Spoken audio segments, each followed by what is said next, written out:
السلام علیکم ناظرین کرام، شروع کرتی ہوں اللہ تعالیٰ کے بابرکت نام سے جو بڑا مہربان اور نہایت رحم والا ہے۔ نبی اکرم صلی اللہ علیہ وسلم سے مروی ہے، آپ نے فرمایا گوشہ نشینی اختیار کرو، یہ بھی عبادت ہے۔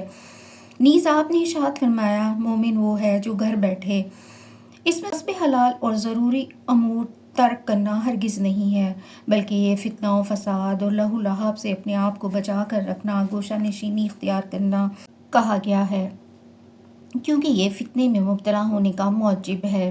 آپ نے فرمایا بہترین انسان وہ ہے جو گوشہ نشینی اختیار کرتا ہے اور لوگوں سے اپنی برائی کو روک کر رکھتا ہے۔ حدیث کے پاس الفاظ میں آیا کہ رسول اکرم صلی اللہ علیہ وسلم نے ارشاد فرمایا غریب وہ ہے جو اپنے دین کی حفاظت کے لیے لوگوں سے دور بھاگتا ہے۔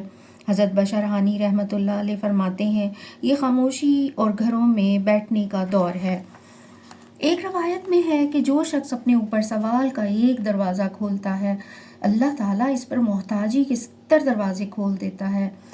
نبی اکرم صلی اللہ علیہ وسلم سے مروی ہے، آپ نے فرمایا اللہ تعالیٰ کام کاج کرنے والے عیالدار مومن کو پسند کرتا ہے اور تندرست بیکار کو پسند نہیں کرتا، جو نہ دنیا کا کام کرتا ہے نہ آخرت کا۔ بعض دانا لوگوں کا قول ہے کہ دین اور دنیا 4 قسم کے لوگوں سے قائم ہے: علماء، امرا، غازی اور اہل کسب۔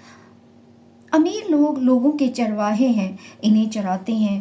علماء انبیاء کرام کے وارث ہیں، وہ لوگوں کو آخرت کا رستہ بتاتے ہیں اور لوگ ان کی پیروی کرتے ہیں۔ غازی زمین میں اللہ تعالیٰ کا لشکر ہیں، ان کے ذریعے کفار کا خاتمہ کیا جاتا ہے۔ اہل کسب اللہ تعالیٰ کے امین ہیں، مخلوق کی بھلائی اور زمین کی آبادی ان سے وابستہ ہے۔ چرواہے بھیڑیے بن جائیں تو بکریوں کی حفاظت کون کرے گا؟ علماء علم چھوڑ کر دنیا داری میں مشغول ہو جائیں تو مخلوق کس کی پیروی کرے گی؟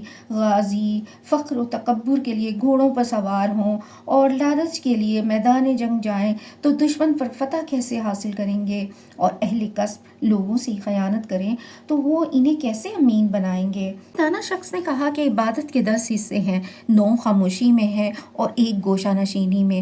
میں نے خاموشی اختیار کرنا چاہی لیکن ایسا نہ ہو سکا تو میں نے گوشہ نشینی اختیار کر لی، بس میرے لیے عبادت کے 9 حصے جمع ہو گئے۔ انہوں نے مزید کہا قبر سے بڑھ کر کوئی واعظ نہیں، کتاب سے بڑا مونس و غمخوار نہیں، تنہائی سے زیادہ سلامتی کسی چیز میں نہیں۔